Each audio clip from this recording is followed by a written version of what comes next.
Hello people, how we doing? You're looking at a Chevy Silverado 2500 HD. And had quite a few trucks in the driveway today. Looks like Truck City up in here. But anyways, this one has got the 6.0. And it's a common thing on these Chevys. I'm gonna show you what I'm talking about. Common, very common for these Chevys to break bolts. This one I'll probably be able to grab and get out. That one I'll probably be able to grab and get out. These two are fine, that one's fine. So it was held on by these three only. That one has to be drilled out. And this one was leaking out of the back here. So I've cleaned all this up. There's 317 heads on a Chevy 6.0. You do want to remove the manifold, remove the fender cover to give yourself access. You want to remove the oil dipstick. Let me show you this gasket here.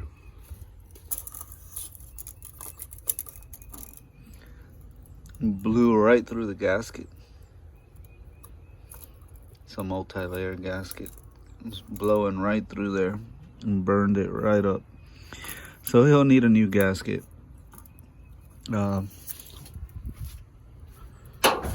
manifold itself didn't crack. Sometimes they run them to the point where they crack the manifold. So you can, well, I've cleaned all this up, but you could see all the black around it from before. So right now I've removed everything, cleaned everything. You remove the oxygen sensor, remove the downpipe bolts.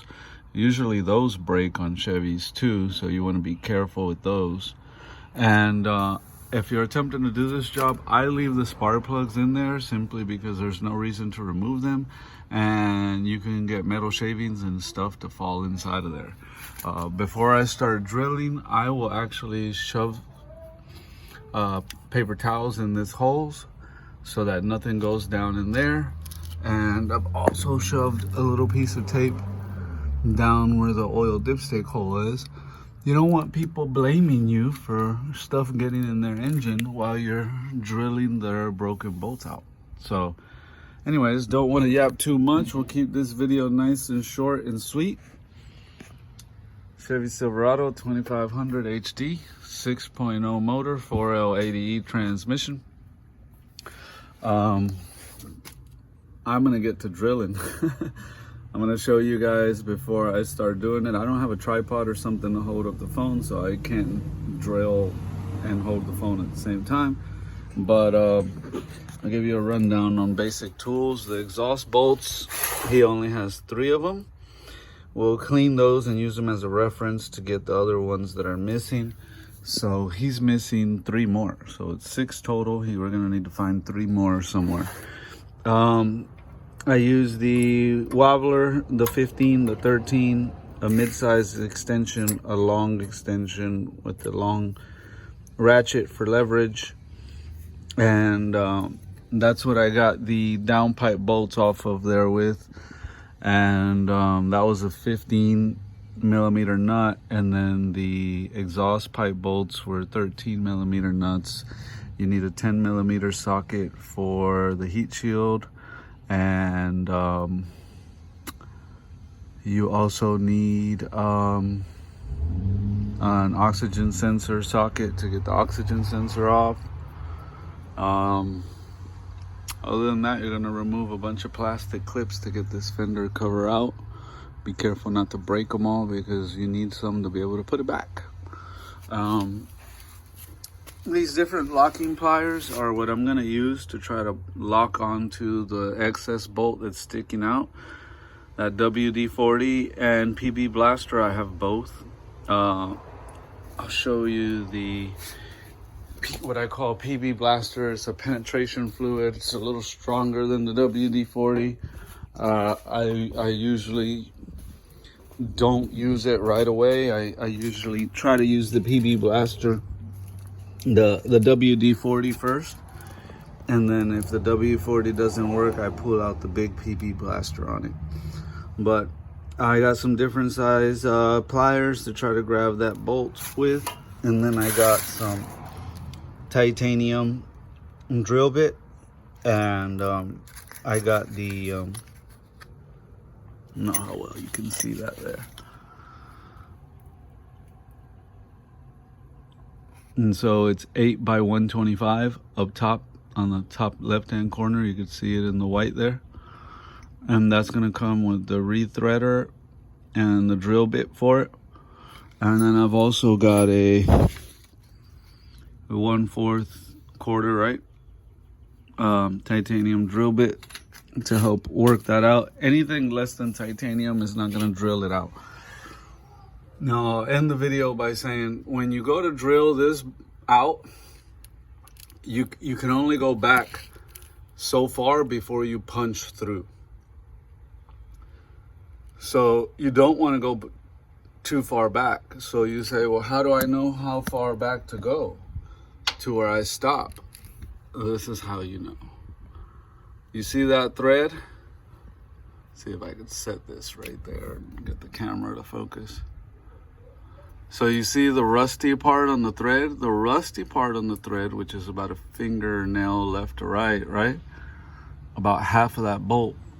That part is what the manifold is hugged around. And then the other part where the threads look cleaner, that's the actual threads that goes in the bolt hole. So that's about how far you want to drill in. You don't want to drill in further than that. You drill in further than that, you're going to poke a hole straight through it and end up having coolant from the water ports, water jackets in there leaking out through the bolt hole. So don't just start jamming the drill in there. Definitely want to be careful, and little by little, about a fingernail deep is what you want to go in, no further than that. I don't like using battery powered drills. They tend to lose battery power fast. When you use a plug-in drill, you get consistent power the whole time you're drilling. So that's another little key point thing there to think about. This is a junkyard head, probably junkyard motor. You see the numbers on it right here where they put numbers on it. That means it's a junkyard motor.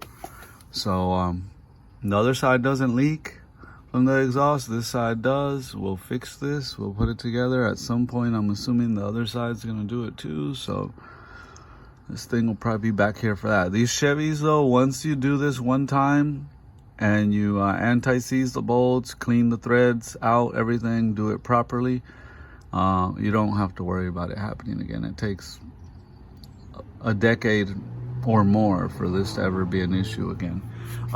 What I mean by cleaning the threads, well, on the bolts themselves, I don't just reinstall these bolts. I hit it with the metal brush and I get it all clean, right? And then I also get inside of the bolt hole and I blow everything out with compressed air, and then I spray, clean, and then I blow out again, spray, blow out again, and I make sure I got no contaminants at all in those threads.